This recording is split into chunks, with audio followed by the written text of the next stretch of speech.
తాజాగా జగన్మోహన్ రెడ్డి గారిలో ఒక అనూహ్యమైన మార్పు అయితే కనిపించిందట.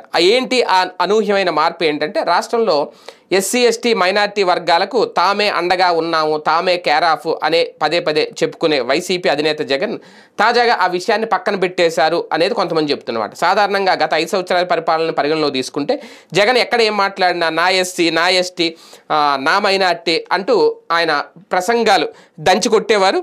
అయితే ఇప్పుడు తాజాగా వైసీపీ ఇప్పుడు ఎప్పుడైతే అధికారం కోల్పోయిందో ఒక రకంగా జగన్ ఒక రకంగా అంతర్మదనంలోకి వెళ్ళారా, ఆ మాటలన్నీ తప్పు చేశాను అనేది. మనం ఎస్సీ ఎస్టీ మైనారిటీ వర్గాలకు ఎన్నో మేలు చేశాం, అయినా గత ఎన్నికల్లో వాళ్ళు ఆదరించలేదు అని జగన్ చెప్పుకొచ్చారట.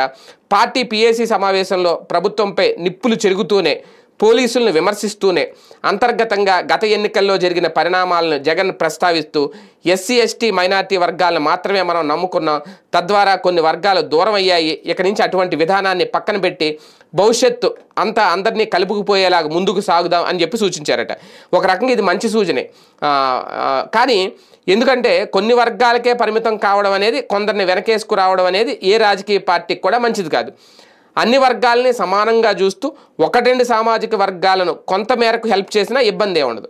కానీ నా ఎస్సీ, నా ఎస్టీ, నా బీసీ, నా మైనారిటీ అంటూ జగన్ చేసిన హడావిడి ఫలితంగా అటు రెడ్లు ఇటు మిగిలిన సామాజిక వర్గాలు కూడా పార్టీకి వ్యక్తిగతంగా జగన్కి దూరం అయ్యాయి అనేది ఇక గత ఎన్నికల్లో ఇదే తీవ్ర ప్రభావం చూపించింది. అంటే వన్ ఆఫ్ ది రీజన్ ఓటమికి అనేది.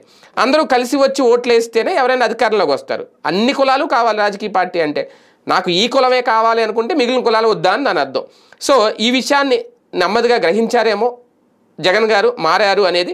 ఇక నుంచి అన్ని సామాజిక వర్గాలని కలుపుకుపోయేలాగా, ఎవరిని దూరం పెట్టేలాగా వ్యవహరించకుండా నాయకులు ముందుకు సాగాలి అని కూడా చెప్పుకొచ్చారట. వాస్తవానికి నాయకులైతే అందరినీ కలుపుకునే వెళ్తున్నారు. ఇటు వచ్చి అధిష్టానం దగ్గరే కాస్తంత తేడా కొట్టిందనేది ఇప్పుడు జగన్ ఎప్పుడైతే ఆ మాట మాట్లాడారో జగన్లో ఒక అనూహ్యమైన మార్పు వచ్చింది అనేది నాయకుల్లో మొదలైన చర్చ.